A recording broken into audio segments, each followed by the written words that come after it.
They said it couldn't happen. Complete spinal cord severance. No hope, no cure, no movement, ever. But when the cleaning lady sang her grandmother's healing song, 8-year-old Melody's paralyzed legs, motionless for her entire life, suddenly twitched. Her billionaire father watched in shock as his daughter's impossible movement shattered every medical rule.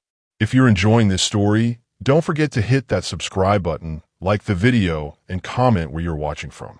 Your support helps us bring more powerful stories. And trust me, you won't want to miss them. Now, let's continue.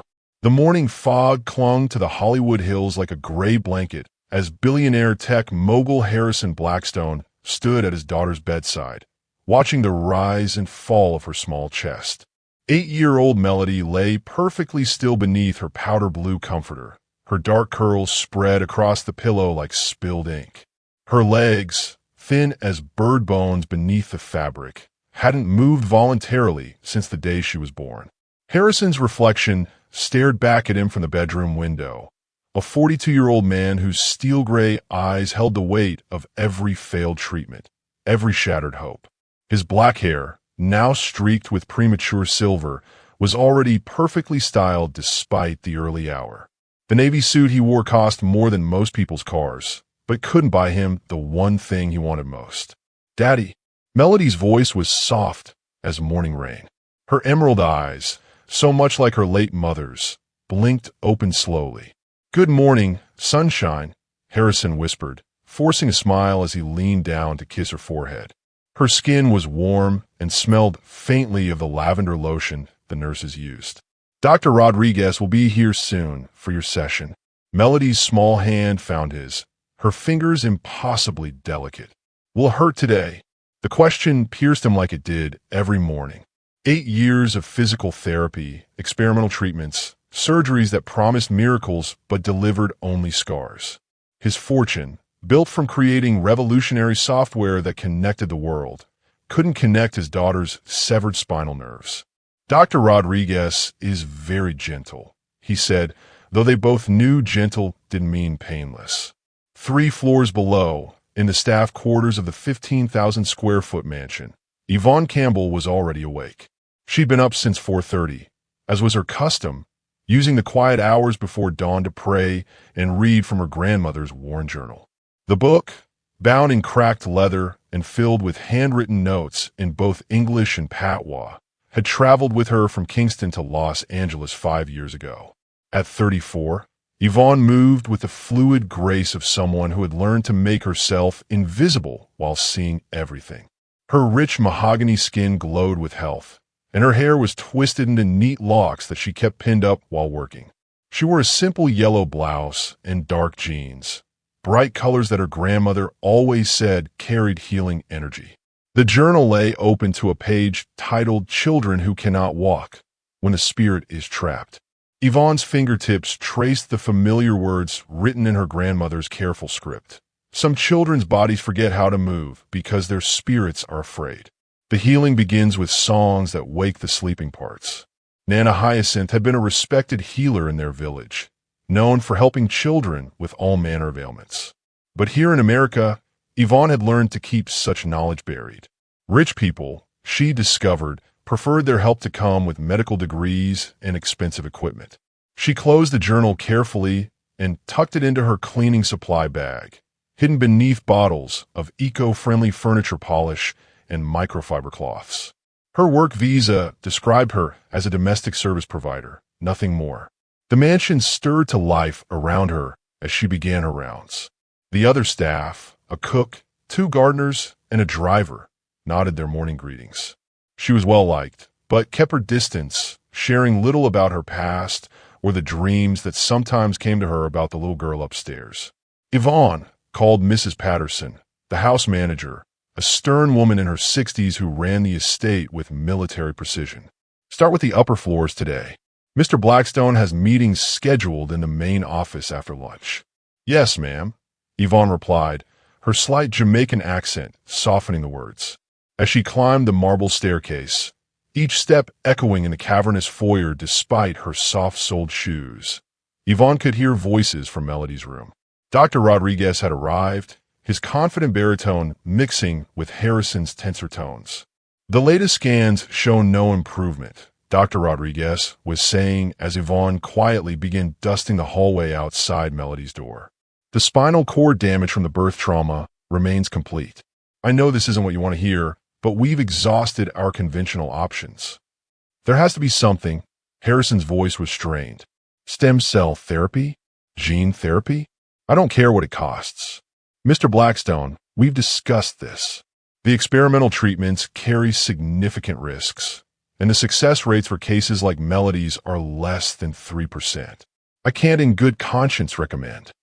3% is still a chance.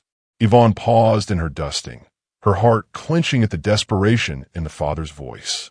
Through the slightly open door, she could see Melody lying on the specialized therapy table that had been installed in her room.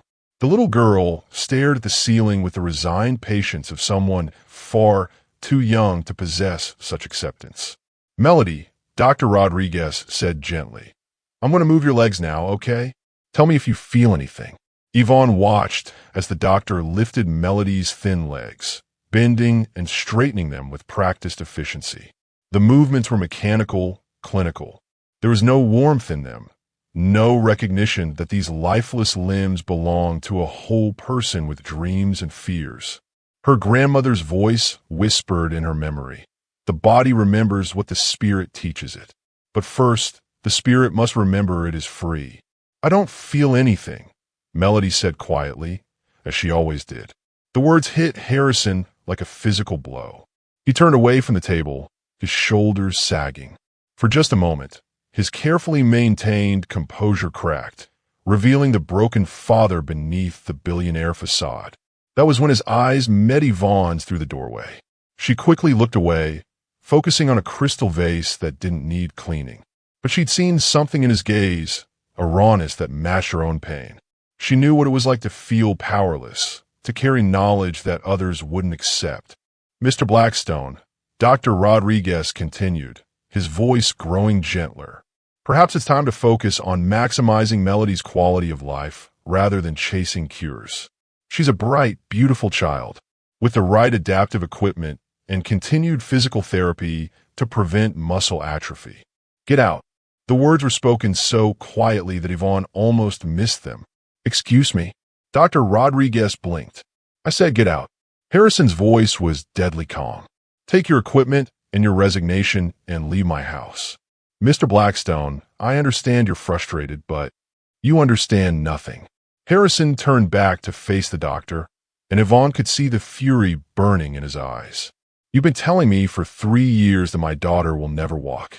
Well, I'm tired of paying you to prove yourself right. Dr. Rodriguez packed his equipment with wounded dignity while Melody watched with wide eyes. When he was gone, the silence in the room felt heavy as stone. Yvonne found herself moving closer to the doorway, drawn by an impulse she couldn't name. Melody had been repositioned in her bed, propped up with pillows, her legs straight beneath the covers. The little girl's face was turned toward the window, watching birds flit between the branches of an ancient oak tree. I dreamed I was flying last night, Melody said suddenly to no one in particular. Like those birds. My legs worked, and I could run so fast I lifted right off the ground. Harrison sat heavily in the chair beside her bed, his head in his hands. Melody, sweetheart. It felt real, Daddy. Like my legs remembered something they forgot. Yvonne's breath caught. Her grandmother had always said that dreams were the spirit's way of remembering its true nature. Children, especially, could access memories their bodies had lost. What if I really could fly? Melody continued, her young voice filled with a hope that made Yvonne's chest tight. What if my legs just need to remember how? Harrison lifted his head, and Yvonne saw tears threatening to spill from his eyes. Baby girl, the doctors say. The doctors don't know everything. Melody's voice held a stubborn certainty. Nana Rose told me, so in my dream. She said there are different kinds of healing.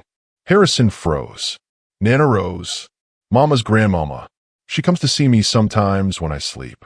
She has the most beautiful voice, and she sings songs that make my legs tingle.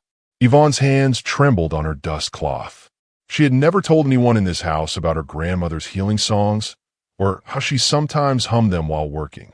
But children, her grandmother had taught her, were naturally attuned to healing vibrations. Somehow, little Melody was connected to something beyond the physical world, something the expensive doctors and their machines couldn't measure. Harrison stood abruptly, pacing to the window. "Melody, your Nana Rose died before you were born." "She can't. She can in dreams," Melody said simply. "She told me that someone in this house knows her songs. Someone who could teach them to me." The words hung in the air like a challenge to everything logical, everything medical science had declared impossible. Harrison stared at his daughter, torn between desperate hope and the fear of false promises. Yvonne backed away from the door, her heart racing. She couldn't be the person Melody's dreams were calling for. The risk was too great. Her job, her visa, her carefully built life in America. Rich people didn't want healing. They wanted miracles they could control and credit they could claim. But as she retreated down the hallway, Melody's voice followed her. "Daddy, do you think if we asked the right person, my legs might remember how to work?" The question shattered something inside Yvonne's chest. She thought of her grandmother's hands, gentle and knowing, as they'd worked with children who couldn't walk back home.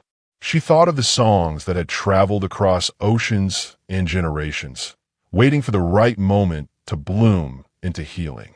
She thought of a little girl whose spirit was calling out for someone to believe in possibilities beyond medical textbooks. The late afternoon sun cast long shadows across Melody's room as Harrison sat beside her bed, wrestling with questions that had no medical answers. Somewhere in the vast mansion, a woman with ancient knowledge in her hands continued her invisible work, unaware that the child's dreams were calling her toward a destiny that would change all their lives forever. The phone call came at exactly 4:37 in the afternoon. While Harrison sat in his home office staring at medical journals he'd already memorized. The voice on the other end belonged to Dr. Rebecca Thompson, the neurologist at Cedars-Sinai who had been treating Melody since she was 2 years old. "Mr. Blackstone, I heard about your disagreement with Dr. Rodriguez today." Her tone was carefully professional, but Harrison caught the underlying concern. "I think we need to discuss realistic expectations for Melody's future." Harrison's grip tightened on the phone. Through his office window, he could see the December sun casting golden light across the perfectly manicured gardens. Everything in his world was controlled, measured, optimized for success. Everything except the one thing that mattered most. "She's 8 years old," he said quietly. "She shouldn't have to accept limitations." "Harrison, listen to me. I've reviewed every scan, every test result from the past 6 years. The damage to her spinal cord is complete. T12 through L2 vertebrae, complete severance during the birth trauma. There's no neural pathway for signals to reach her legs." The words hit him like physical blows. He'd heard them before, but today they felt different. "Final. Understand your hope," Dr. Thompson continued. "But continuing to pursue impossible cures isn't helping Melody process her reality. She needs to learn adaptive strategies, not hold onto false expectations." "False expectations," Harrison repeated slowly. "Is that what hope is called now? Hope grounded in medical reality, yes. I can recommend excellent counselors who specialize in helping families accept permanent disabilities. It might be time to consider that path." Harrison ended the call without another word. The silence in his office felt suffocating, broken only by the tick of an antique clock his late wife had loved. Eleanor would have known what to say, what to do.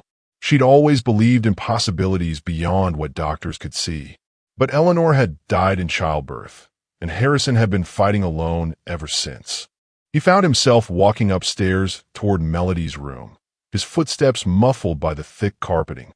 The hallway was quiet except for the soft sound of humming coming from somewhere nearby. As he rounded the corner, he saw Yvonne cleaning the windows outside Melody's door, her voice carrying a melody he didn't recognize. The tune was unlike anything he'd heard before. It seemed to flow like water over stones, each note carrying warmth that made his chest feel less tight. There was something ancient about it, something that spoke to parts of him that had forgotten how to listen. Yvonne didn't notice him watching as she moved her cloth across the glass in gentle circles, her voice weaving patterns that seemed to fill the air with light. Her movements were graceful, almost dance-like, as if the song was moving through her entire body. He was about to continue to Melody's room when he heard his daughter's voice. "That's the song," Melody whispered from inside her room. "That's Nana Rose's song." Harrison froze. Through the slightly open door, he could see Melody lying in bed, but her entire body seemed different somehow. Alert, expectant. Yvonne's humming faltered for a moment, then continued more softly. "Sing it louder," Melody called out. "Please. It makes my legs feel warm." The humming stopped abruptly. Harrison watched as Yvonne's shoulders tensed, her cleaning cloth pausing mid-motion. "Hello." Melody's voice was hopeful. "Are you still there?" For a long moment, nothing happened. Then, slowly, Yvonne's voice rose again. But this time, she wasn't just humming. Words flowed out in what Harrison recognized as Jamaican patois, mixed with English phrases that seemed to shimmer in the air. Little bird, why you cannot fly? Your wings them strong, reach up to the sky. The earth done hold you, but spirit run free. Dance with the ancestors, come dance with me." Harrison felt goosebumps rise along his arms. The melody seemed to vibrate through the walls, through his bones, carrying something that felt older than medicine, deeper than science. Inside Melody's room, something extraordinary was happening. "Daddy!" Melody's voice was filled with wonder and excitement. "Daddy, come quick!" Harrison rushed through the doorway and stopped dead. Melody was still lying in bed, but her legs were moving. Not the mechanical movements of physical therapy, but tiny, involuntary twitches and shifts. Her right foot rotated slightly. Her left knee bent just a fraction. "Do you see it?" Melody's eyes were bright with tears of joy. "Do you see them moving?" Harrison's mouth went dry. He moved closer to the bed, his eyes fixed on his daughter's legs. The movements were subtle, barely visible, but they were real. After 8 years of absolute stillness, Melody's legs were responding to something. "Keep singing," Melody called toward the door. "Please don't stop." Yvonne appeared in the doorway, her dark eyes wide with a mixture of fear and awe. Her cleaning supplies lay forgotten in the hallway as she took in the scene before her. Harrison's gaze met hers, and for a moment, neither of them breathed. "What did you do?" Harrison's voice was barely a whisper. Yvonne's hand shook as she gripped the doorframe. I didn't do nothing, sir. I was just cleaning and humming. I always hum while I work." "The song," Melody said urgently. "Sing the song again. My legs want to remember." Harrison looked back at his daughter. The tiny movements had stopped, but her face glowed with an excitement he hadn't seen in years. "Melody, what exactly are you feeling?" "It's like there's warm honey flowing down from my back into my legs. When she sings, I can almost remember what it felt like to kick inside Mama's tummy." Melody's eyes never left Yvonne's face. "You know the healing songs, don't you?" Nana Rose said someone here would know them. Yvonne took a step backward. "Miss, I don't know what you mean. I just clean houses." "No," Melody said with the absolute certainty that only children possess. "You know the songs that wake up sleeping parts. Nana Rose showed me in my dreams. She said your grandmother taught you the old ways." The words hung in the air like a bridge between two worlds. Harrison found himself caught between his rational mind, which insisted this was impossible, and his father's heart, which had just watched his daughter's legs move for the first time in 8 years. "How do you know about my grandmother?" Yvonne's voice was so quiet it was almost lost in the room silence. "She comes to visit sometimes, in the place between sleeping and waking.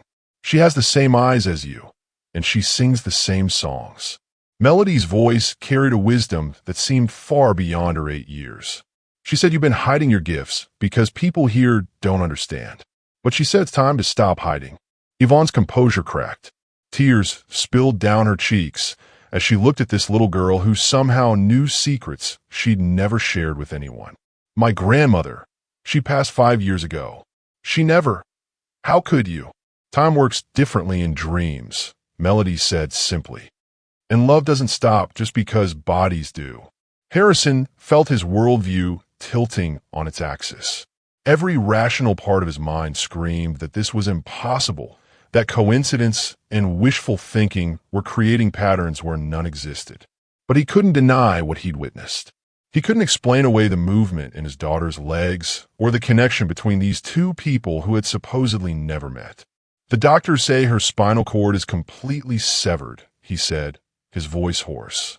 They say there's no way for nerve signals to reach her legs. Yvonne wiped her tears with the back of her hand. My grandmother always said that doctors see with their eyes, but healing sees with the heart. Some things can't be measured by machines. That's not science. That's not rational. Maybe not, Yvonne agreed quietly. But when did rational ever heal a broken spirit? Melody reached toward Yvonne with both hands. Will you sing again? Please? I want to see if my legs remember more. Harrison watched as Yvonne struggled with her decision. He could see the war playing out across her face. Fear of exposure fighting against the pull of a child's need, practical caution battling against spiritual calling. I could lose my job, Yvonne whispered. People don't understand. They think it's foolishness or worse. I won't let that happen, Harrison heard himself saying. The words surprised him, but he realized he meant them completely. Whatever just happened here, whatever you did, I need to understand it. Yvonne looked at him for a long moment, as if measuring the sincerity of his promise. Then she stepped fully into the room, her movements deliberate and graceful. My grandmother always said that healing begins with permission, she said softly. Permission from the person who needs healing, permission from those who love them, and permission from the healer to trust what they know in their bones. She moved to stand beside Melody's bed. Her hands hovered over the little girl's legs, not quite touching, but close enough that Harrison could feel the energy radiating between them. Melody, Yvonne said gently, I'm going to sing another song my grandmother taught me, but you have to promise me something. You have to listen not just with your ears, but with every part of you. Can you do that? Melody nodded eagerly. I promise. Yvonne closed her eyes and began to sing. This time, her voice was stronger, more confident. The melody filled the room like visible light, and Harrison found himself holding his breath as he watched his daughter's face transform with wonder. And then it happened again. Melody's legs began to move. The silence after Yvonne's song ended felt electric, charged with possibilities that made Harrison's rational mind recoil. Melody's legs had moved again, more pronounced this time. Her right foot had actually lifted several inches off the mattress, held there for 3 full seconds before gently settling back down. Her left leg had bent at the knee, drawing upward in a motion that looked almost like the beginning of a step. But now, as the echo of the healing song faded, the spell seemed broken. Melody's legs lay still again, and the room felt suddenly ordinary, filled with nothing more magical than expensive furniture and medical equipment. Harrison stared at his daughter's motionless limbs, his mind scrambling to process what he'd witnessed. 8 years of medical training had taught him to trust science, to believe in measurable results and proven treatments. What he'd just seen violated every principle of neurology he'd learned while researching his daughter's condition. It was probably just muscle spasms, he said aloud, though his voice lacked conviction. Involuntary contractions. They happen sometimes in paralyzed patients. Yvonne stepped back from the bed, her hands clasped tightly in front of her. Yes, sir, that must be it. But Melody wasn't having any of their rational explanations. It wasn't spasms, Daddy. I felt it, really felt it, like my legs were remembering how to be alive. Her green eyes blazed with frustration. Why don't you believe me? Harrison ran his hands through his hair, disturbing its perfect styling for the first time all day. Sweetheart, I want to believe. But the doctors have explained your condition very clearly. Your spinal cord is completely severed. There's no way for your brain to send signals to your legs. Then how did they move? Melody challenged.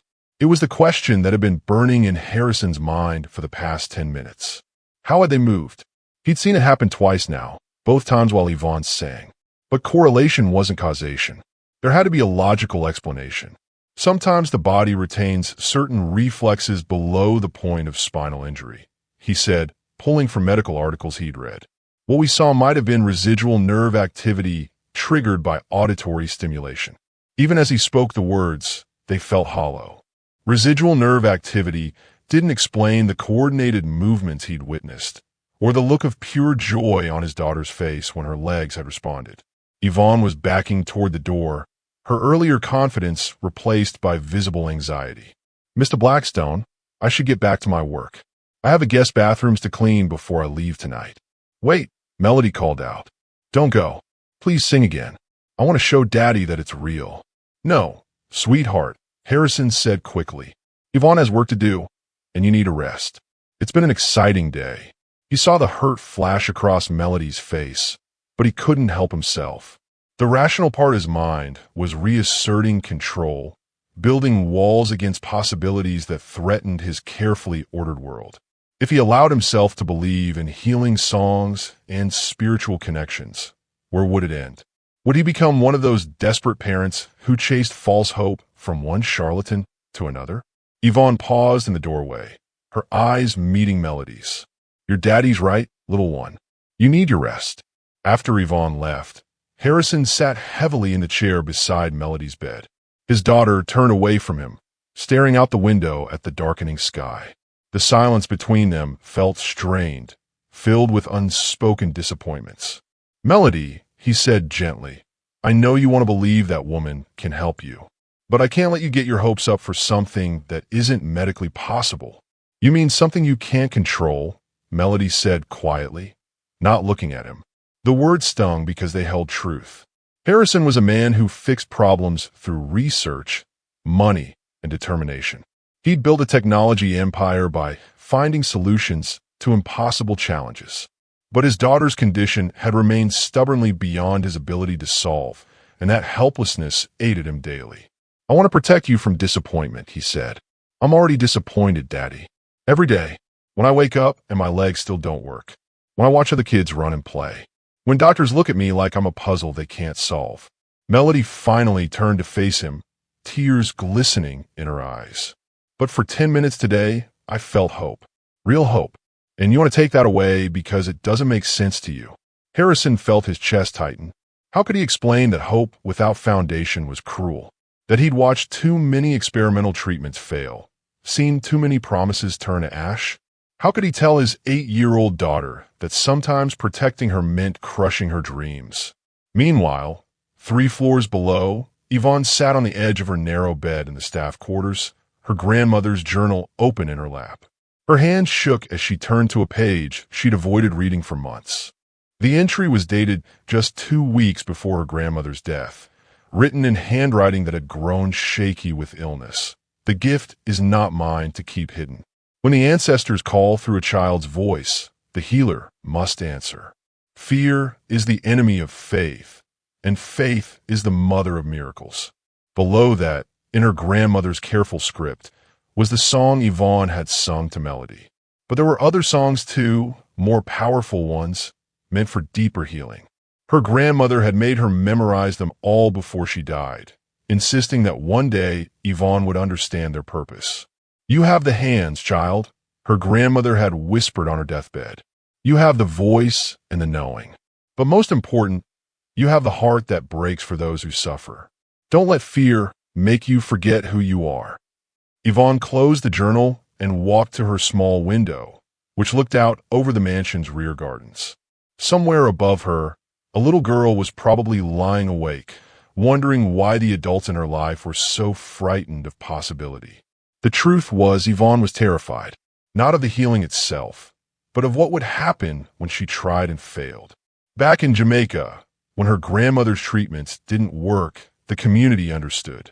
Healing was a partnership between the divine, the healer, and the person seeking wholeness.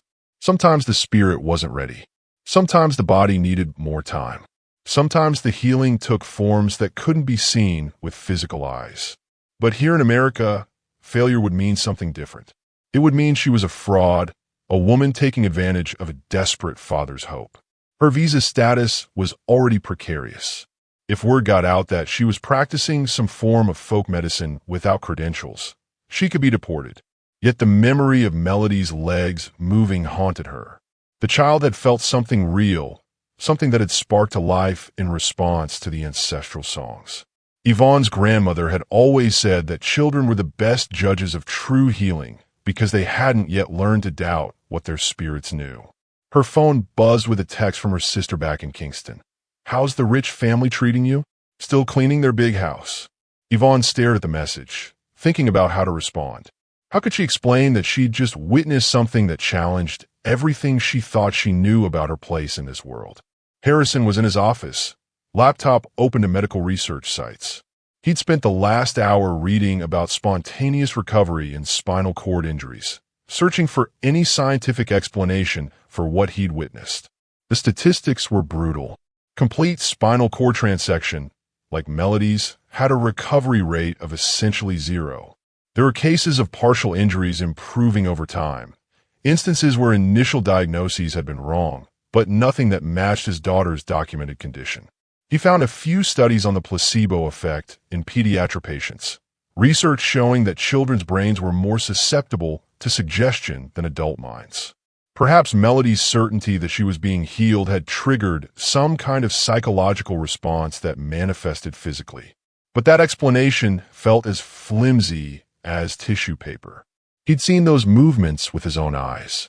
They weren't random twitches or psychological manifestations. They'd been coordinated, purposeful, and directly connected to Yvonne's singing. His computer chimed with an email from Dr. Thompson. "Harrison, I've been thinking about our conversation today. I'd like to schedule a meeting to discuss Melody's psychological adjustment to her condition. There are some excellent pediatric counselors who specialize in helping children accept permanent disabilities. Please call me tomorrow." Harrison stared at the message, feeling trapped between two impossible choices. He could embrace the rational path, help his daughter accept her limitations, and find happiness within them. Or he could chase an inexplicable possibility that might lead nowhere but deeper disappointment. The sound of Melody's voice calling for him pulled him from his thoughts. He found her sitting up in bed, her face flushed with excitement. "Daddy, I've been practicing," she said breathlessly. "Watch." Before he could ask what she meant, Melody closed her eyes and began humming. It was the same melody Yvonne had sung, though Melody's young voice couldn't quite capture its complex rhythms. But as she hummed, something extraordinary happened. Her right foot twitched, just slightly, barely visible, but unmistakably there. "Did you see it?" Melody's eyes flew open. "I can do it without her singing. I just have to remember the feeling." Harrison felt the world tilt again. If Melody could trigger the movements herself, it suggested something more than external suggestion was at work. It implied that the healing songs had awakened something within her that had been dormant, not dead.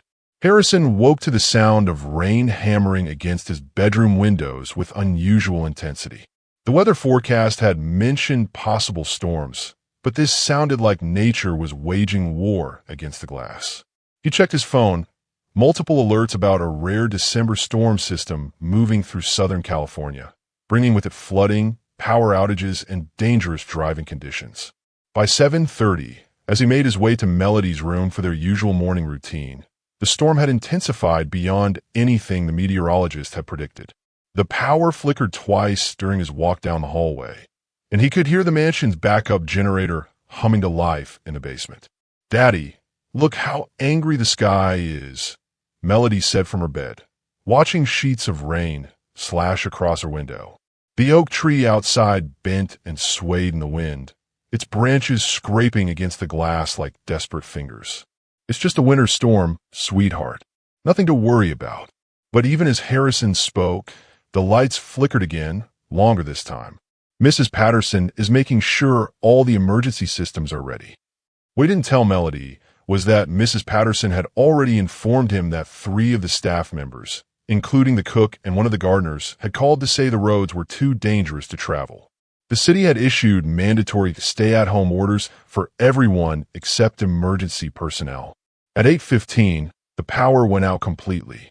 The mansion's backup generator kicked in immediately, but it was designed to power only essential systems. Lights in the main living areas, the security system, and critical medical equipment in Melody's room. The sprawling estate, normally bright and welcoming, became a maze of shadows and dim corridors. "Mr. Blackstone?" Yvonne's voice came from the hallway.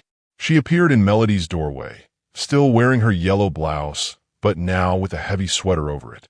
"Mrs. Patterson asked me to check if Miss Melody's medical equipment is functioning properly." Harrison looked around the room. The specialized bed controls were working, as was the nebulizer machine that helped keep Melody's lungs clear. But the room felt different in the generator's limited lighting, more intimate somehow. "Everything seems to be running," he said, "though the heating system is on backup power. It might get cooler than usual." As if summoned by his words, a particularly violent gust of wind rattled the windows, followed by a sound like breaking glass from somewhere else in the mansion. "That was the conservatory," Yvonne said, her face creased with concern. "I should go check on it." "No," Harrison said quickly. "It's not safe to be walking around with debris flying. Mrs. Patterson and I can handle whatever's broken once the storm passes." Yvonne nodded, but she didn't leave. Instead, she lingered in the doorway, her eyes moving between Harrison and Melody with an expression he couldn't quite read. "Are you cold, Miss Melody?" Yvonne asked gently. "A little," Melody admitted.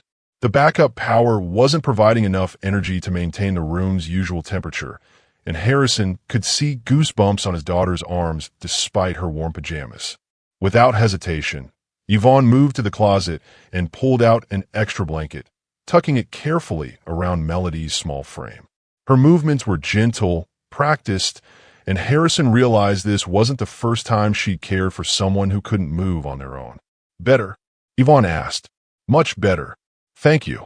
Melody's voice was soft, but her eyes held that same intensity Harrison had noticed the day before. "Will you stay here with us until the storm passes?" Yvonne glanced at Harrison, clearly uncertain about her boundaries. "I should probably go help Mrs. Patterson with storm preparations." "Mrs. Patterson is handling the main house," Harrison found himself saying. "And honestly, I'd feel better if someone with medical experience was here with Melody. Just in case." The words surprised him as he spoke them. Yvonne wasn't medically trained in any conventional sense, but yesterday's events had shown him that she possessed knowledge that went beyond standard credentials. If the storm knocked out more systems, if Melody needed care that went beyond what machines could provide, perhaps traditional healing wisdom would be more valuable than he'd previously thought. "If you're sure, sir," Yvonne said quietly. "I'm sure." As the morning progressed, the storm grew worse instead of better. By 10 o'clock, the generator was straining to maintain power to the essential systems. The radio, running on battery backup, reported that this was the worst December storm to hit Los Angeles in 50 years. Multiple highways were closed, power was out across most of the city, and emergency services were overwhelmed. "Looks like we're going to be stuck together for a while," Harrison said, trying to keep his voice light for Melody's sake. But being trapped together meant confronting the tension that had been building since yesterday's events. In the dim lighting and confined space, with the outside world effectively shut off, there was nowhere to retreat to, no medical appointments to attend, no work calls to take, no excuses to avoid the impossible questions that hung in the air between them. "Daddy," Melody said around noon, as they shared sandwiches that Yvonne had prepared from the kitchen's emergency supplies. "Can Yvonne tell us about her grandmother? The one who taught her the healing songs?" Harrison felt his stomach tighten. "Sweetheart, maybe now isn't the best time. When would be a better time?" Melody's question was simple, but it carried weight. "We're all here together. The storm won't let us leave.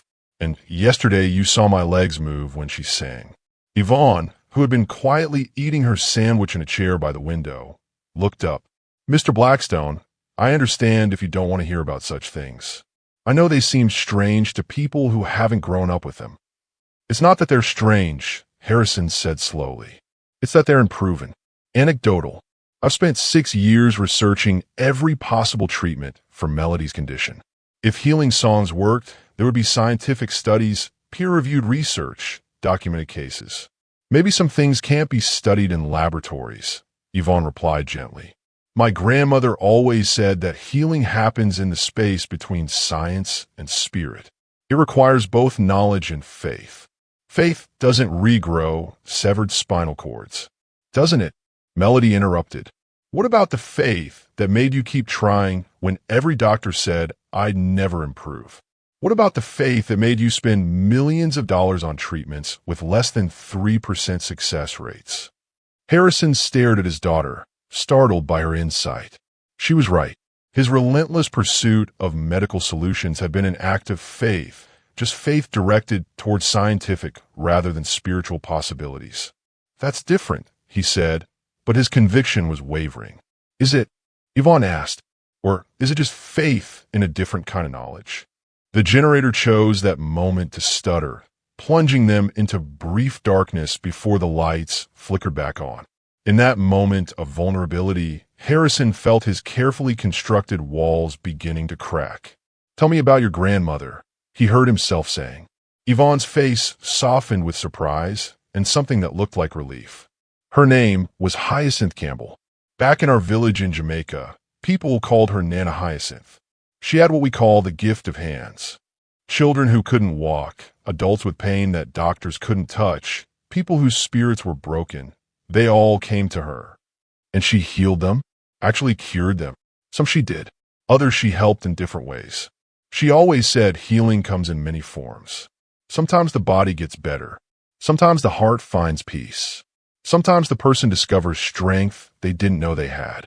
Yvonne's eyes grew distant with memory. But she never promised miracles. She just offered what she could give. What did she give them exactly? Songs that her grandmother taught her, and her grandmother's grandmother before that. Hands that could feel where the hurt lived in a person's body. Plants and oils that carried healing properties. But mostly, she gave them someone who believed in their wholeness, even when they couldn't see it themselves. Melody had been listening with rapt attention. Is that what you were doing yesterday? Helping me see my wholeness. Yvonne turned to meet the little girl's gaze. I was sharing what my grandmother taught me, but the movement that happened in your legs, that came from you, from something inside you that was already there, just waiting to be awakened. But the doctors say there's nothing there. They say my spinal cord is completely broken. The doctors see with their instruments, Yvonne said carefully. But sometimes there are connections that machines can't measure. Sometimes the spirit finds ways to reach the body that science doesn't understand yet. Harrison felt himself being pulled into a worldview that challenged everything he thought he knew about healing and possibility. So you're saying that what we witnessed yesterday was what exactly? I'm saying that your daughter's spirit is stronger than her injury. I'm saying that sometimes love and faith can create pathways that medical scans can't detect. I'm saying that healing is a mystery, not a formula. Outside, lightning cracked across the sky, followed immediately by thunder that shook the entire mansion. In the brief, brilliant flash, Harrison saw something in Yvonne's face that made his breath catch. It was the same expression he'd seen on Melody's face when her legs moved. Absolute certainty, unshakable faith in possibilities beyond the visible world. If what you're suggesting is true, Harrison said slowly, if there really is some kind of healing available to Melody that goes beyond conventional medicine, what would that mean? What we need to do? Yvonne was quiet for a long moment, her hands folded in her lap. When she spoke, her voice carried the weight of generations. It would mean trusting in something bigger than what we can control. It would mean working together, combining your resources with traditional knowledge, your love for Melody with faith in her own healing power. And if it doesn't work, if we try and nothing happens, then we'll know we honored every possibility. And sometimes, Mr. Blackstone, that's the most healing thing of all. The storm raged on outside, but inside Melody's room, something was shifting. The forced proximity was breaking down barriers, creating space for conversations that might never have happened under normal circumstances. Harrison found himself considering possibilities he would have dismissed as fantasy just days before. Sing to me again, Melody said suddenly. Please, Yvonne. I want to see if the feelings are stronger now that we're all together. Yvonne looked to Harrison, asking permission without words. Harrison met her gaze and, after a moment that felt like stepping off a cliff, nodded. As Yvonne's voice rose in the ancient healing song, Harrison watched his daughter's face transform with wonder. And when Melody's legs began to move again, more pronounced than ever before, he felt something crack open in his chest. Something that had been frozen with grief and fear.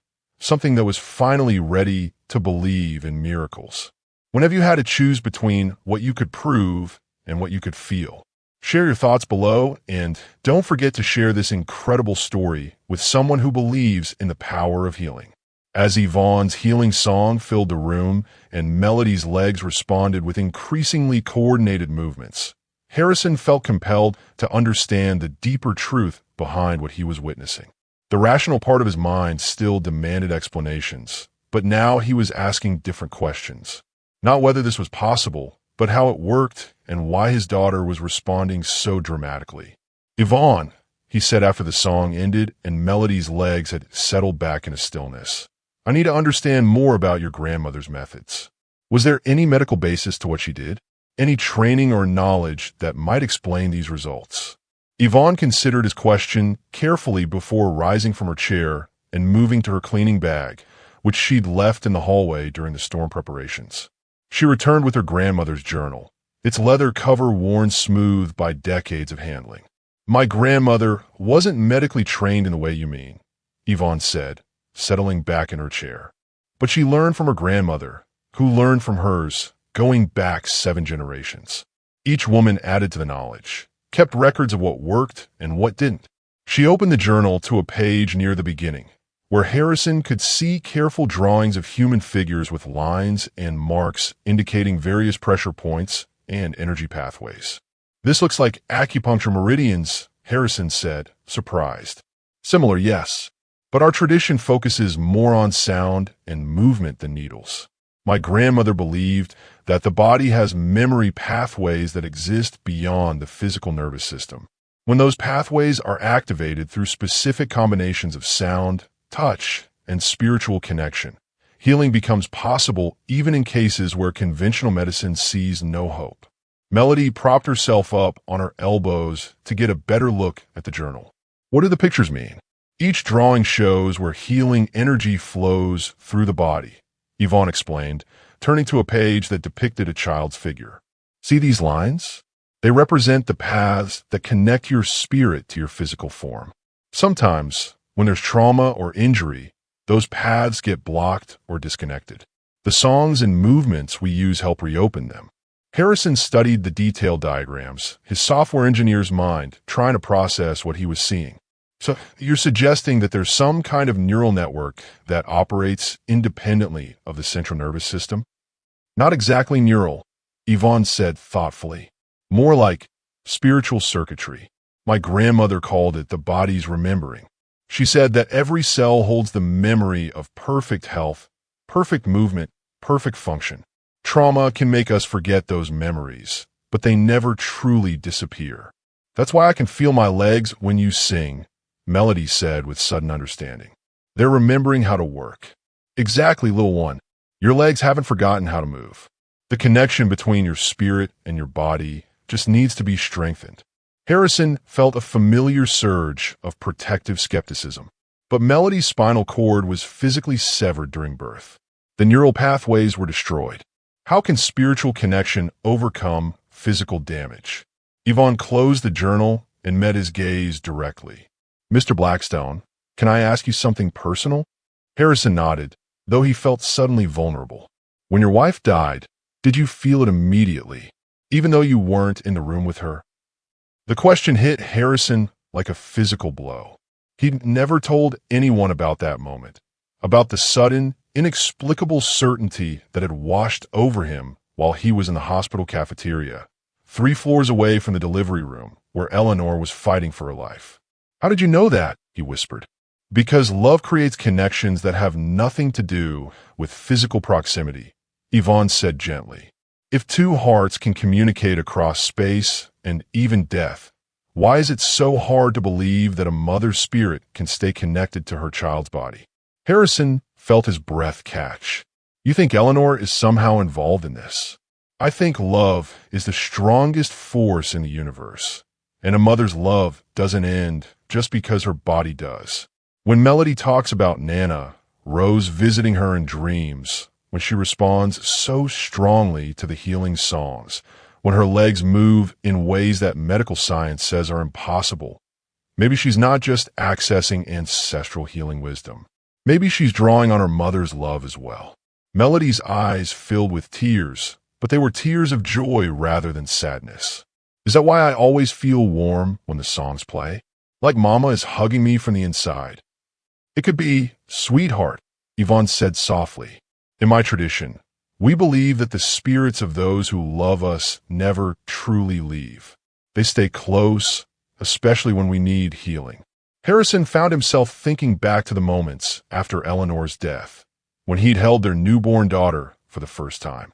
Melody had been so small, so fragile, her tiny body broken by the traumatic birth that had claimed her mother's life.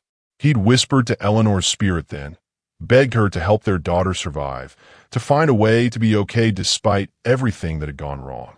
"There's something else," Harrison said slowly, a memory surfacing that he'd buried under years of medical consultations and failed treatments. Right after Melody was born, when the doctors were telling me about her spinal injuries, I was holding her in the NICU, and I swear I felt Eleanor's presence. I felt her hands covering mine as I touched Melody's legs. "What happened when you felt that presence?" Yvonne asked. Melody's legs moved, just tiny movements barely visible. The nurses said it was normal reflex activity, but Harrison's voice trailed off as the implications hit him. But what if it wasn't? What if Eleanor was already trying to heal her, and I just didn't understand? And what if, Yvonne added gently, the healing has been available all along, but you needed to be ready to see it, ready to believe in possibilities beyond what medicine could offer? The room fell quiet except for the sound of rain still pattering against the windows. The storm was beginning to weaken, but the emotional intensity in the room continued to build. "Yvonne," Melody said suddenly, "why didn't your grandmother come to America? Why did she send you instead?" Yvonne's expression grew complex, layered with grief and determination. "She tried to come when I was younger. We applied for visas, saved money for years. But the immigration process is hard for people like us, people without formal education or professional credentials. Her healing gift wasn't something the American government recognized as valuable. So she sent you instead? She got very sick my last year of high school. Cancer. The doctors in Kingston said there was nothing they could do." Yvonne's voice grew thick with emotion. "But before she died, she made me promise to bring her knowledge to places where it was needed most. She said she'd seen visions of a little girl far away, a child who would need the old healing songs." Harrison felt chills run down his spine. "She saw Melody? Before you even came here?" She described her perfectly. Dark curls, green eyes, a father who loved her desperately but didn't know how to help her. She even described this room, the oak tree outside the window. Yvonne wiped tears from her cheeks. "I thought it was just fever dreams at first. But then I got the job here, saw Melody for the first time, and I knew. This was why I came to America. This was my grandmother's final gift. Your grandmother died, knowing she was sending you to help me." Melody's voice was filled with wonder. She died knowing that love finds a way to complete itself, even across death, even across oceans. She believed that healing happens when the right people come together at the right time, guided by forces bigger than any of us understand. Harrison felt something fundamental shifting inside him. The story Yvonne was telling wasn't just about folk medicine or alternative healing. It was about destiny, about connections that transcended the physical world, about love that refused to be limited by death or distance. "If that's true," he said slowly, "if your grandmother really saw all this before it happened, then this isn't random. This isn't coincidence." "No, sir. I don't believe it is." "Then what happens next? If this was all meant to be, if Melody was meant to be healed through your grandmother's knowledge, what's the next step?" Yvonne opened her journal again, turning to a section Harrison hadn't seen before. The pages were filled with detailed instructions, step-by-step processes for deepening the healing work. "The movements we've seen so far are just the beginning," she said. "According to my grandmother's notes, True healing happens in stages. First, the spirit remembers its connection to the body. Then the body begins to remember its wholeness. Finally, if the person is ready and the love is strong enough, the physical healing manifests completely. How long does that process take? It depends on many factors: the depth of the trauma, the strength of the spiritual connections, the faith of everyone involved. But my grandmother's records show that children heal faster than adults because they haven't learned to doubt their own wholeness yet. Melody sat up straighter in bed, her face glowing with excitement. So, I really could walk again? Not just move my legs, but actually walk. Yvonne met her gaze with gentle honesty. I believe you could, little one, but it would require commitment from all of us. Daily sessions, complete trust in the process, and willingness to believe in miracles even when they seem impossible. Harrison looked at his daughter's hopeful face, then at Yvonne's determined expression. For 8 years, he'd been searching for someone who could help Melody. He'd never imagined that person would be a cleaning lady from Jamaica whose grandmother had seen his daughter in visions. But as impossible as it seemed, everything Yvonne had told them was proving true. And if there was even a chance that Melody could walk again, how could he not take it? What do we need to do? He asked. The storm had finally begun to subside, leaving behind a hushed quiet that felt sacred in Melody's room. Harrison found himself studying Yvonne's grandmother's journal with the same intensity he'd once applied to medical research, but this time his heart was as engaged as his mind. According to these notes, he said, pointing to a detailed diagram, the first stage involves establishing what your grandmother called spirit pathways. How exactly do we begin that process? Yvonne moved her chair closer to Melody's bed, her movements deliberate and reverent. We start with trust, complete trust between all three of us. The healing energy flows strongest when there's no fear, no doubt, no holding back. I trust you, Melody said immediately. I trusted you from the first moment I heard your voice. And I'm learning to trust, Harrison added, surprised by how easily the words came. Today has shown me that my understanding of what's possible was too limited. Yvonne nodded, then opened the journal to a page filled with musical notations and detailed instructions. My grandmother wrote that healing happens in layers, like painting. Each session adds depth and strength to what came before, but it requires consistency and patience. How often would we need to do the sessions?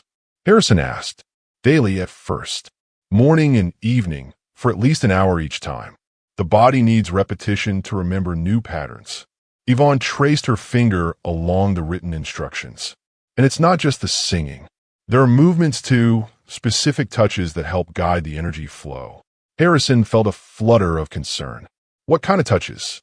Gentle pressure along the meridian lines, similar to massage, but with specific intention, and movements that help the legs remember their natural patterns.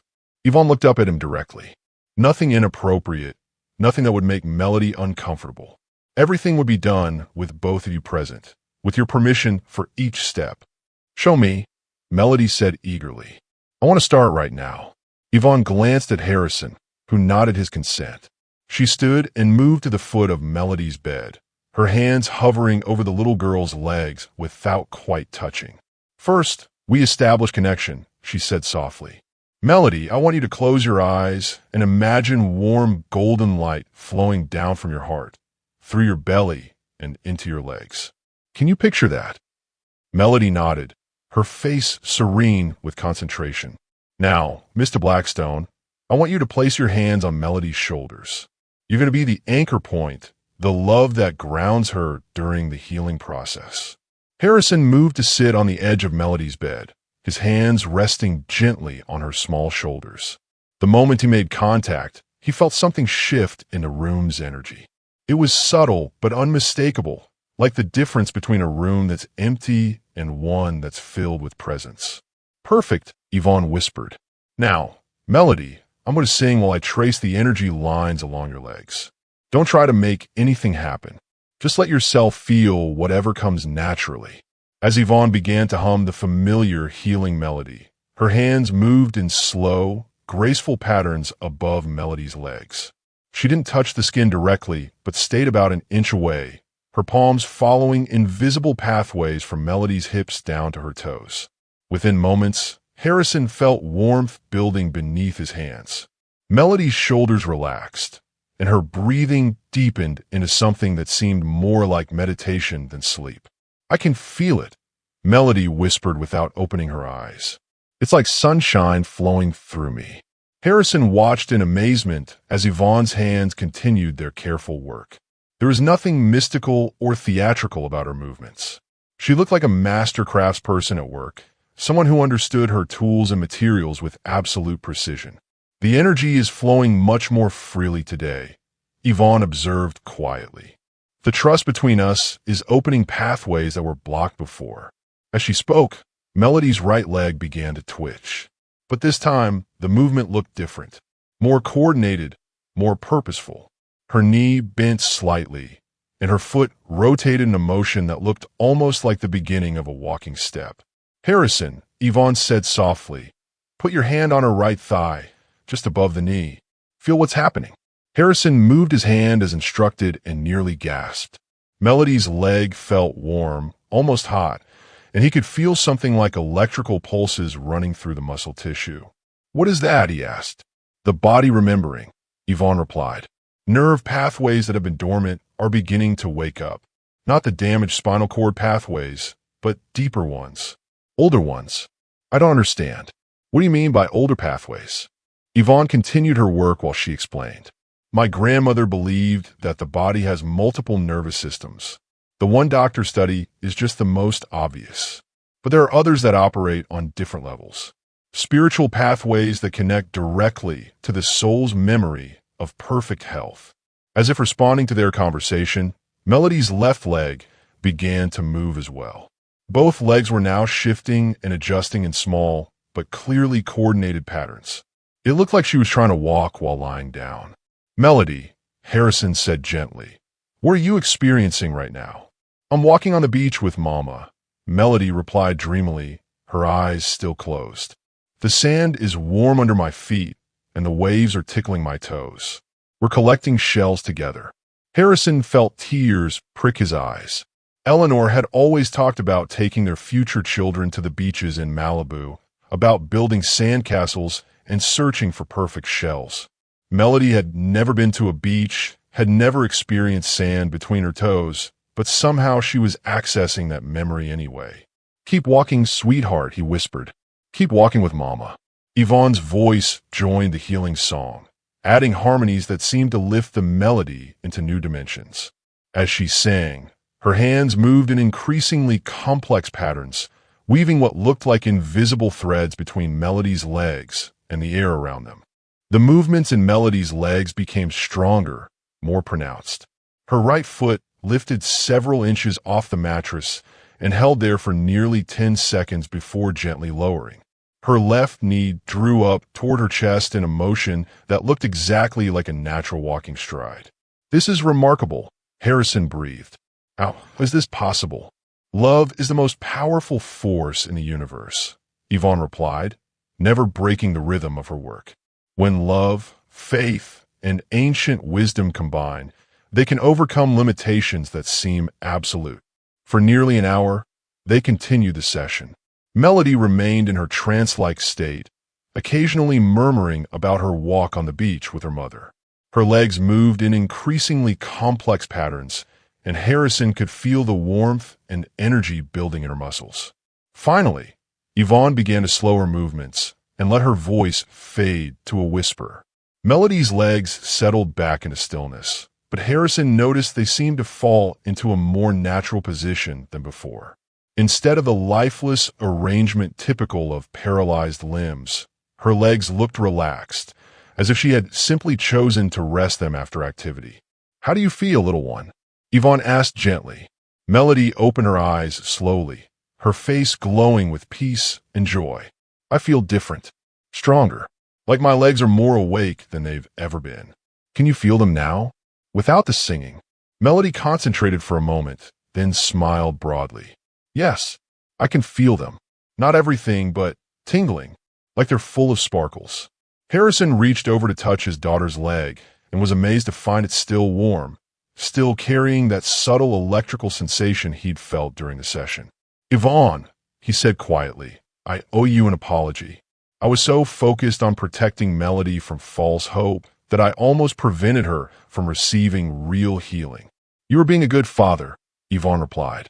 "Protecting your child is never wrong. But sometimes protection means opening doors instead of keeping them closed." "What happens next? How do we build on what happened today?"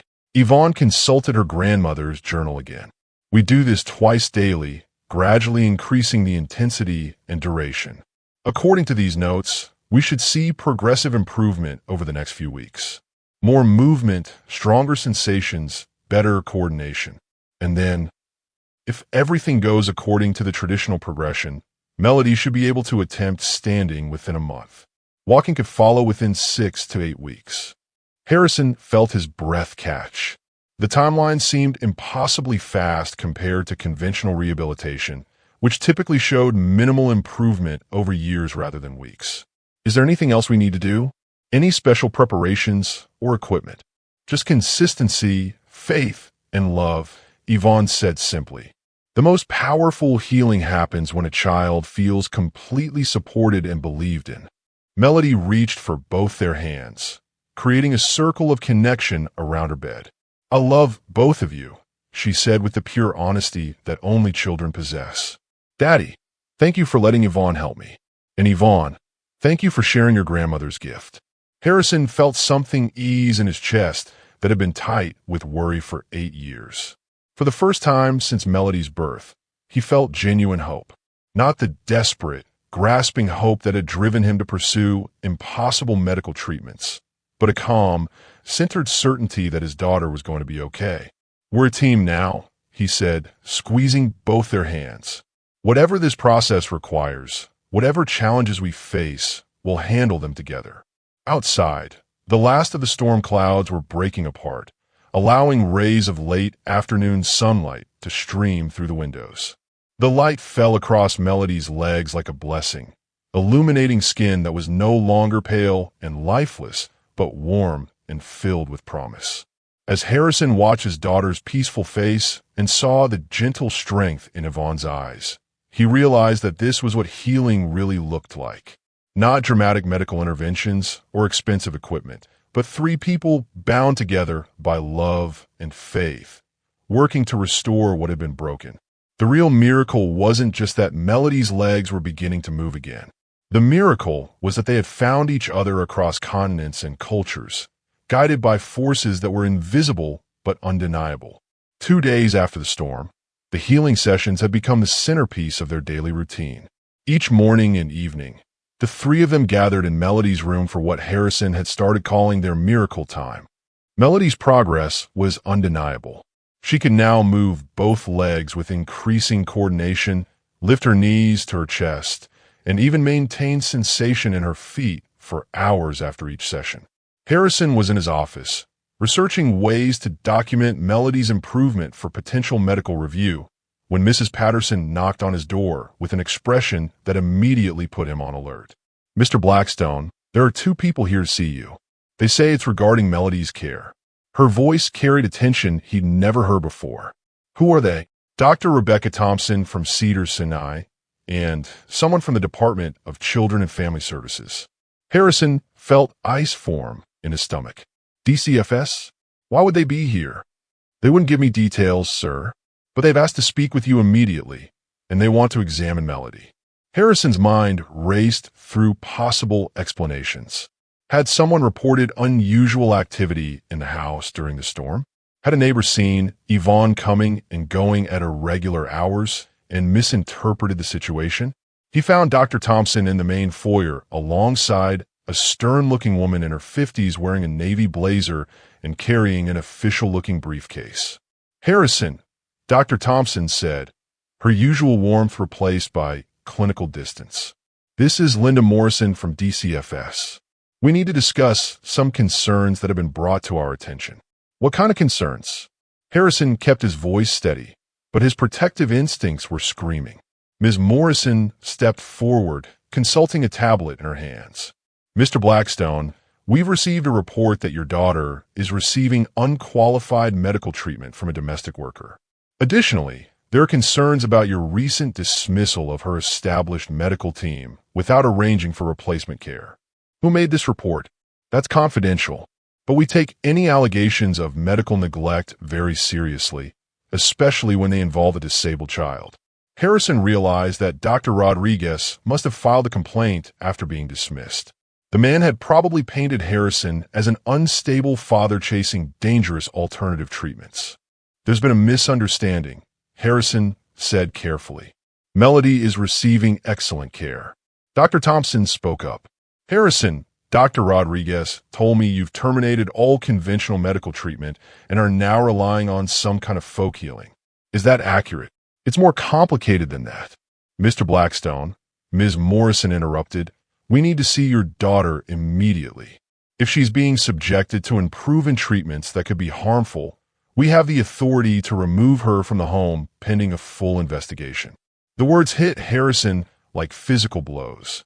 They wanted to take Melody away, separate her from a healing process that was finally working, all because they couldn't understand what they were witnessing. You can't just take my daughter. Actually, we can, Ms. Morrison said coolly. When a child's safety is at risk, we have broad authority to act. Now, please take us to see Melody. Harrison led them upstairs with growing dread, knowing that what they were about to witness would be impossible to explain within their framework of understanding. As they approached Melody's room, he could hear Yvonne's voice singing softly and Melody's delighted laughter. "Daddy, come see," Melody called out as they entered. "I can wiggle all my toes now." She was sitting up in bed, her legs stretched out in front of her, concentrating intensely as she moved her toes in sequence. The movements were clear, deliberate, and completely impossible according to her medical records. Dr. Thompson stopped dead in the doorway. "That's not possible.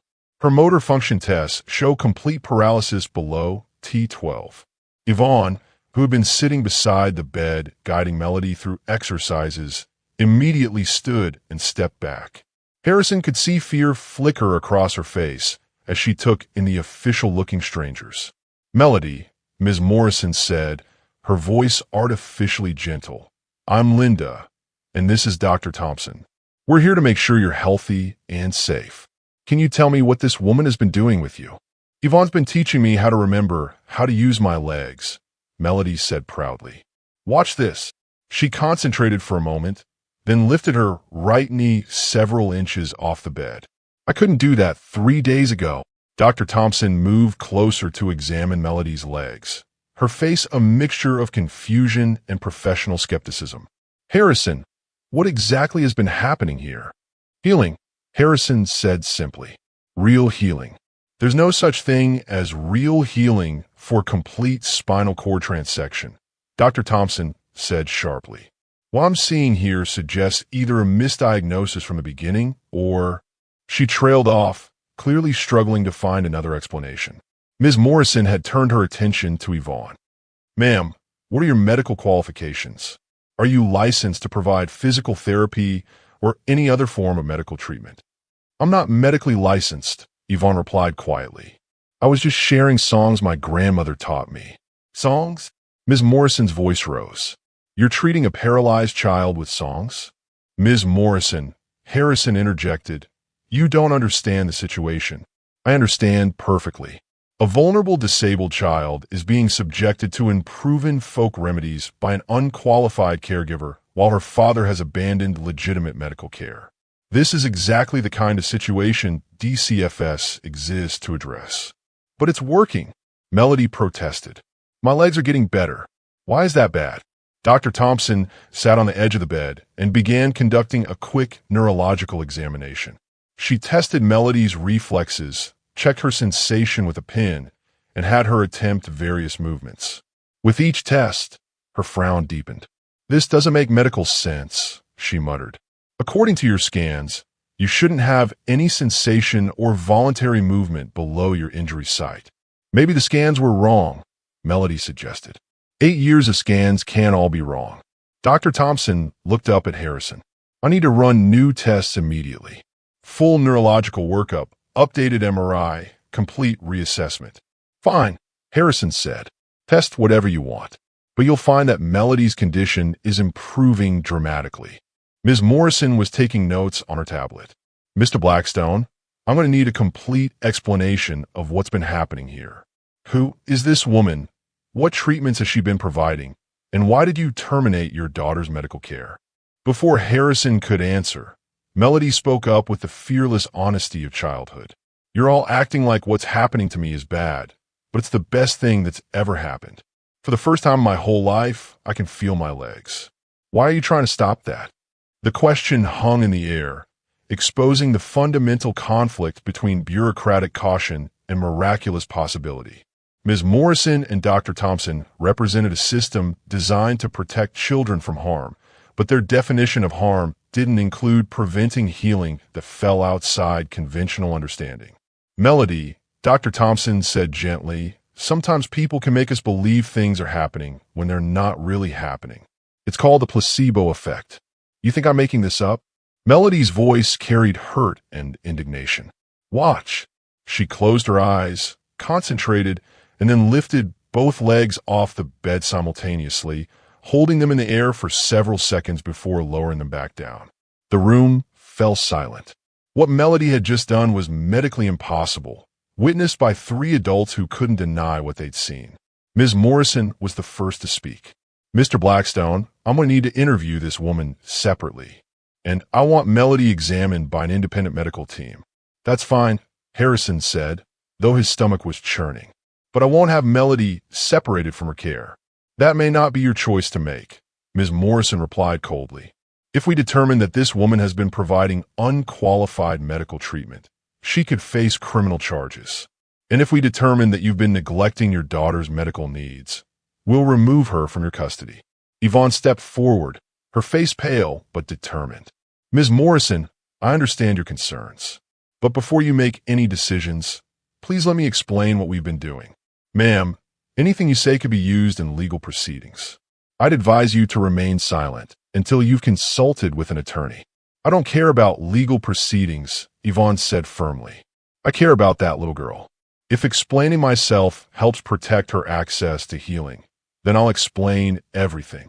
Harrison watched as the woman who had been so careful about protecting herself suddenly became fierce in defense of Melody's well-being. It was a transformation that revealed the true depth of her commitment to the healing process. What we've been doing isn't medical treatment in the way you understand it, Yvonne continued. It's spiritual healing based on traditions that are thousands of years old. I'm not claiming to be a doctor or therapist. I'm sharing knowledge that my grandmother passed down to me, knowledge that's helping this child reconnect with her own healing power. Dr. Thompson shook her head. Spiritual healing doesn't regenerate severed nerve tissue.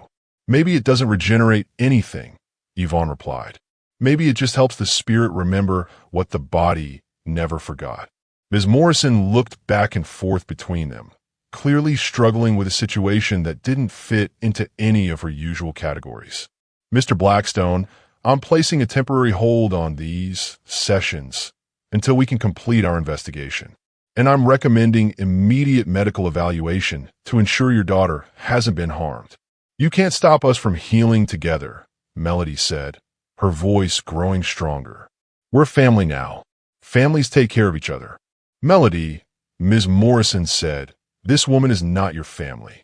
She's an employee who may have overstepped her boundaries. She's more family to me than any of the doctors who told me I'd never get better, Melody shot back. Harrison felt his world beginning to crumble. Just when Melody was making unprecedented progress, bureaucratic intervention threatened to destroy everything they'd built together. The system that was supposed to protect his daughter was about to become her greatest obstacle to healing. I need you all to leave, he said quietly. Now, Mr. Blackstone, that's not how this works, Ms. Morrison replied. We have authority here. This is my home, and Melody is my daughter. If you want to continue this investigation, you can do it through proper legal channels with attorneys present. But right now, I want you out. The tension in the room was electric. Harrison could see Yvonne's hands shaking, Melody's eyes filling with tears, and the officials' faces hardening with bureaucratic determination. Everything they had worked for, everything they had built together, was about to be torn apart by people who couldn't understand that healing sometimes came in forms that couldn't be measured or controlled.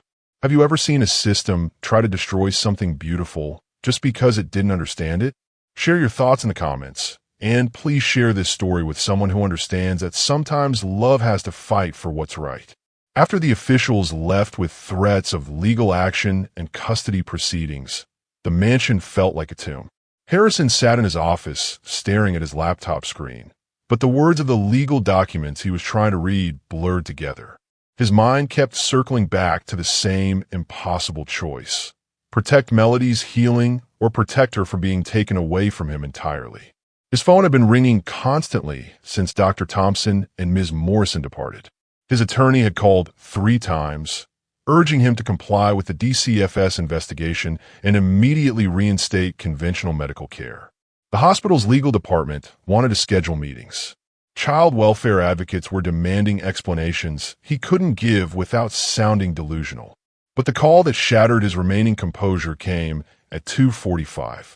Mr. Blackstone, this is Attorney General Patricia Walsh's office. We understand there may be immigration law violations occurring in your household involving the provision of unlicensed medical services by a foreign national. Harrison's blood turned to ice. They weren't just coming after him for medical neglect. They were going after Yvonne's immigration status, threatening her with deportation for sharing her grandmother's healing knowledge. I need to speak with my attorney, Harrison said. Of course, sir. But I should inform you that ICE has been notified of the situation. If Ms. Campbell has violated the terms of her work visa by providing unauthorized medical services, she could be detained pending deportation proceedings. The line went dead, leaving Harrison staring at his phone in horror. In trying to heal his daughter, he had put Yvonne's entire future in America at risk. Her visa was tied to her employment as domestic help. If authorities reclassified her activities as unauthorized medical practice, she could lose everything. 3 floors above, Yvonne sat on her narrow bed, her grandmother's journal open in her lap. She had been packing her few belongings into 2 suitcases, preparing for what seemed inevitable. Her hands shook as she folded the yellow blouse she'd worn the first day she sang to Melody, remembering how terrified she'd been to reveal her gifts. Her phone buzzed with a text from her sister in Kingston. Everything okay? You haven't called in 3 days. How could she explain that she was about to lose everything because she tried to help a little girl walk? How could she describe the miracle she'd witnessed, the healing that was happening against all medical understanding, and the way a billionaire's daughter had looked at her with such trust and love? Another text appeared. Immigration lawyer says you should be careful about overstaying your visa limits. Don't do anything that might jeopardize your status. Too late for that advice.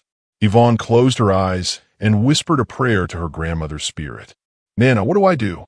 If I stay and fight, I might be deported and never be able to help anyone again. But if I leave now, Melody loses her chance to walk. As if in response to her prayer, she heard small wheels rolling down the hallway outside her door. It was a sound she'd never heard before in a mansion, and it made her stomach drop with realization. She opened her door to find Melody propelling herself down the corridor in a wheelchair, her face streaked with tears. Melody, what are you doing? How did you get down here? I made Daddy bring me, Melody said, wiping her nose with the back of her hand. He wanted to keep me upstairs, but I told him I wasn't staying in that room while you packed to leave.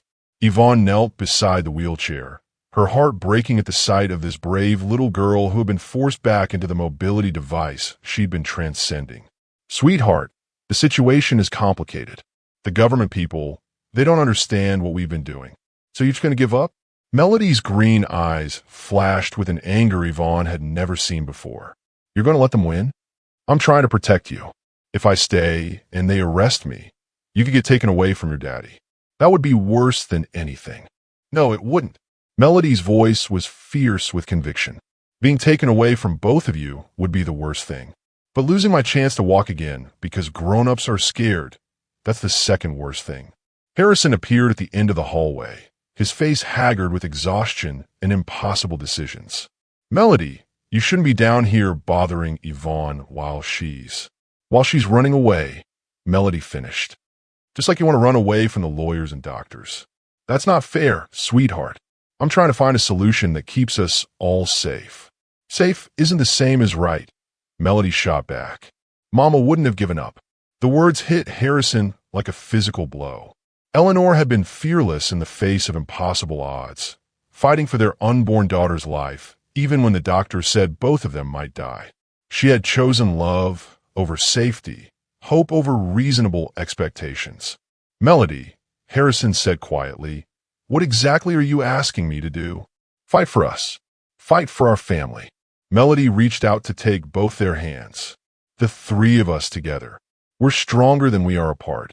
But if we fight and lose, the consequences could be devastating, Harrison said. Yvonne could be deported. You could be placed in foster care. I could lose you forever. And if we don't fight, Melody replied, I definitely lose my chance to walk, and we definitely lose each other anyway. Yvonne felt tears streaming down her cheeks. This 8-year-old child was displaying more courage than either of the adults who claimed to want to protect her. Melody's right, she heard herself saying. I've been so afraid of losing my status in America that I forgot why I came here in the first place. My grandmother didn't send me across an ocean to give up at the first sign of trouble. Harrison looked back and forth between them, these two people who had become the most important parts of his world in the span of just 4 days.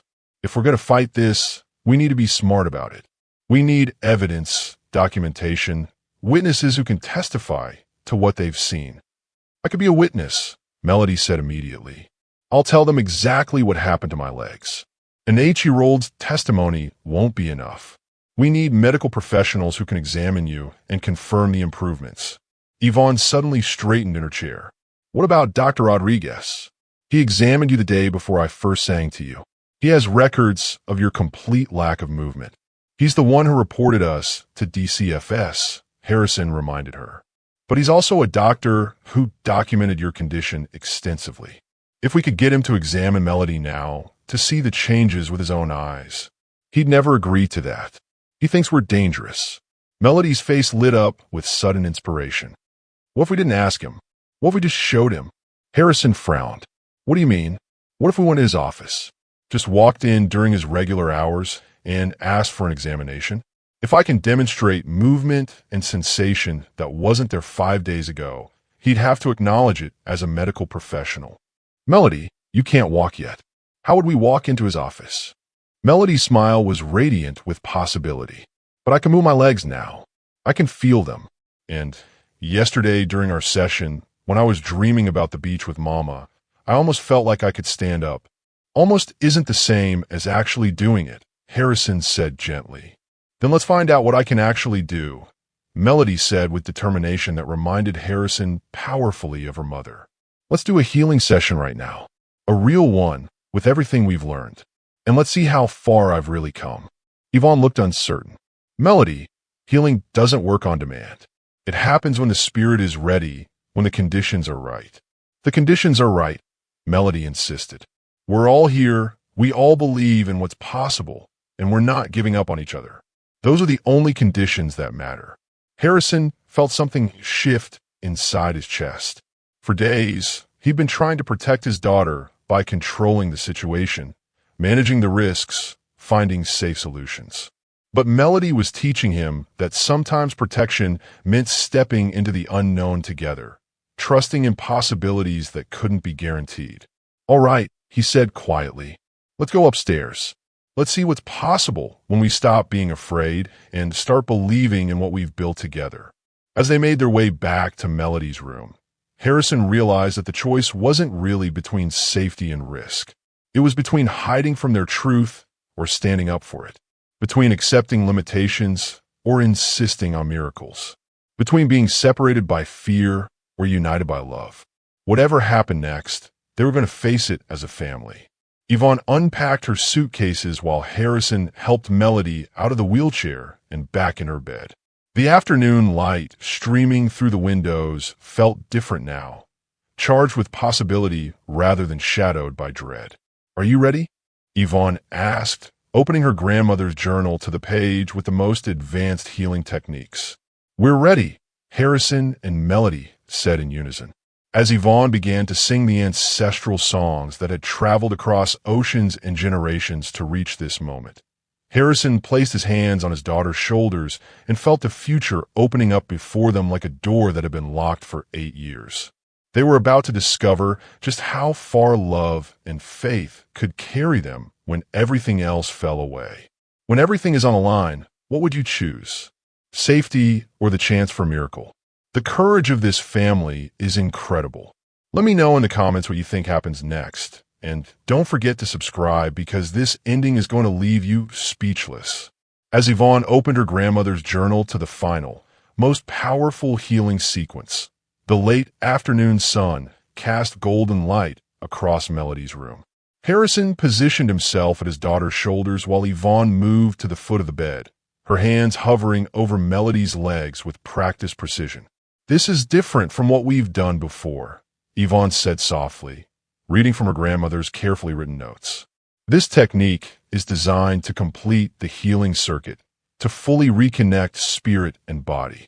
But it requires absolute trust and complete surrender to the process." "What does that mean?" Harrison asked. "It means letting go of any fear about what might happen and focusing only on what we want to create together," Yvonne explained. "It means believing not just in possibility, but in certainty." Melody closed her eyes and took a deep breath. "I'm ready. I can feel Mama here with us. She's been waiting for this moment." As Yvonne began to sing, her voice carried harmonies that seemed to come from somewhere beyond her physical form. The melody was deeper than the songs she'd shared before, more complex, layered with rhythms that felt ancient and timeless. Harrison could feel the vibrations through the floor, through the walls, through his own bones. Within moments, Melody's legs began moving in patterns more coordinated than anything they'd witnessed before. Both knees drew up toward her chest in alternating motions that looked exactly like walking steps. Her feet flexed and pointed, her toes spread and contracted, her entire lower body engaging in a symphony of movement that should have been impossible. "Oh my God," Harrison whispered. "Melody, can you feel all of that?" "I can feel everything," she replied, her voice filled with wonder. "It's like my legs are remembering how to dance." Yvonne's hands moved in intricate patterns above Melody's legs, weaving connections that looked like visible threads of light in the golden afternoon sun. Her voice rose and fell in waves of healing power that seemed to fill every corner of the room. For nearly 30 minutes, they continued the session. Melody's movements became stronger, more purposeful, more natural with each passing moment. Harrison could feel heat radiating from her legs, could see color returning to skin that had been pale for years. Finally, Yvonne began to bring the song to a close, her voice gentling into a whispered lullaby that seemed to seal the healing energy into Melody's body. "How do you feel, little one?" she asked. Melody opened her eyes, and Harrison was startled by what he saw there. His daughter's gaze held a depth and knowing that seemed far beyond her 8 years. "I feel whole," she said simply. "For the first time in my life, I feel completely whole." "Can you still feel sensation in your legs?" "Yes, but it's different now. Before, it was like they were waking up. Now they feel awake, really awake." Harrison watched as Melody slowly shifted position in bed, drawing her knees up and placing her feet flat against the mattress. The movements were deliberate, controlled, and completely natural. "Melody," he said quietly, "do you think you could try sitting up on the edge of the bed?" Instead of answering with words, Melody began to move. She pressed her hands into the mattress and pushed herself upright, then slowly swung her legs over the side of the bed. For the first time in 8 years, his daughter was sitting normally, her feet touching the floor. "This is incredible," Harrison breathed. "It's not finished yet," Melody said, her voice carrying absolute certainty. "Help me stand up." Harrison and Yvonne moved to either side of her, each taking one of her hands. Slowly, carefully, Melody began to push herself upright. Her legs shook with the effort of supporting weight they hadn't carried since birth, but they held. For several moments, she stood between them, wobbling slightly but unmistakably vertical. Tears streamed down Harrison's face as he watched his daughter experience standing for the first time in her life. "I want to try walking," Melody said. "Sweetheart, standing is already miraculous. Walking might be too much too soon." "Daddy," Melody looked at him with absolute confidence. "I've been walking in my dreams for days. My legs remember how. They just needed to remember they could." Slowly, carefully, she took a small step forward. Then another. Her gait was unsteady, her movements cautious, but she was walking. Actually walking. Harrison felt his knees go weak with emotion. 8 years of medical experts telling him this was impossible. 8 years of watching his daughter live with limitations that seemed absolute. And now she was walking across her bedroom like it was the most natural thing in the world. "We need to call Dr. Rodriguez," Harrison said suddenly. "We need to show him what's happened." "Are you sure?" Yvonne asked. "After everything that's occurred today? Especially after everything that's occurred today. He needs to see this. The world needs to see this." 30 minutes later, Dr. Rodriguez arrived at the mansion, accompanied by Dr. Thompson and 2 other medical professionals Harrison didn't recognize. Their expressions ranged from skeptical to hostile as they were led upstairs to Melody's room. "Mr. Blackstone," Dr. Rodriguez said coldly, "I agreed to come only because Dr. Thompson insisted we needed to document whatever dangerous nonsense you've been subjecting your daughter to." "Just examine her," Harrison replied. "Test her mobility, her sensation, her reflexes. Compare what you find to the records from your last visit." Dr. Rodriguez set up his equipment with obvious reluctance while the other doctors watched. As he began testing Melody's reflexes, his expression slowly changed from dismissive to confused and stunned. "This is impossible," he muttered, testing her ability to feel pinpricks along her legs. "According to your medical history, you should have no sensation below your injury site." "But I do," Melody said cheerfully. "Want to see me walk?" Before anyone could stop her, Melody pushed herself up from her bed and began walking around the room. Her steps were still cautious, but she moved with increasing confidence, even managing to turn around and walk back to where the doctor stood in shocked silence. Dr. Thompson was frantically checking the medical records on her tablet. "This doesn't match anything in her file. Complete spinal cord transection at T12, documented through multiple MRIs, no motor function below the injury site for 8 years. Yet here she is, walking," Harrison said quietly. Dr. Rodriguez completed his examination in stunned silence, testing Melody's strength, coordination, and sensory responses. Every test showed dramatic improvement from her documented baseline. "I need to run comprehensive imaging studies," he said finally. "MRI, CT scan, full neurological workup. This level of recovery is medically unprecedented." "Then maybe," Yvonne said gently, "it's time to expand your understanding of what's medically possible." Dr. Thompson looked up from her tablet. "Ms. Campbell, I owe you an apology. I don't understand what you've done here, but the results speak for themselves." "I haven't done anything," Yvonne replied. "I've simply helped this little girl remember her own wholeness." 6 weeks later, Harrison stood in the same spot where he'd first watched Melody's legs move in response to Yvonne's songs. But now, instead of lying motionless in bed, his daughter was running across the mansion's back garden, her laughter carrying on the February breeze. The legal challenges had evaporated once the medical documentation proved Melody's recovery was real and sustained. DCFS had closed their investigation. Dr. Rodriguez had published a case study on unexplained neurological recovery, and Yvonne's visa had been extended with a special provision recognizing her as a cultural healer. More importantly, Yvonne had moved into the mansion permanently, not as domestic help, but as Melody's healing companion and Harrison's closest friend. The 3 of them had become a family bound not by blood, but by love, faith, and shared belief in miracles. "Daddy, watch this," Melody called out, executing a perfect cartwheel on the grass. Harrison watched his daughter's joyful movement, still amazed every day by the gift they'd been given. Yvonne appeared beside him, her grandmother's journal tucked under her arm. "My grandmother would be so proud," she said softly. She always said love was the most powerful medicine. "Thank you," Harrison said, words that could never adequately express his gratitude. "Thank you for seeing what was possible when no one else could." "Thank you for being brave enough to believe," Yvonne replied. "And thank you for showing me that healing happens when people choose love over fear." As they watched Melody run and play with the pure joy of a child whose body finally matched her spirit, Harrison felt Eleanor's presence surrounding them like a blessing. His wife's love had brought Yvonne across oceans to heal their daughter. Her spirit had guided them through doubt and danger to this moment of perfect wholeness. Sometimes miracles looked like sophisticated medical procedures or cutting-edge technology. But sometimes they looked like a grandmother's healing songs, carried across generations by hands that remembered how to touch the places where spirit met flesh.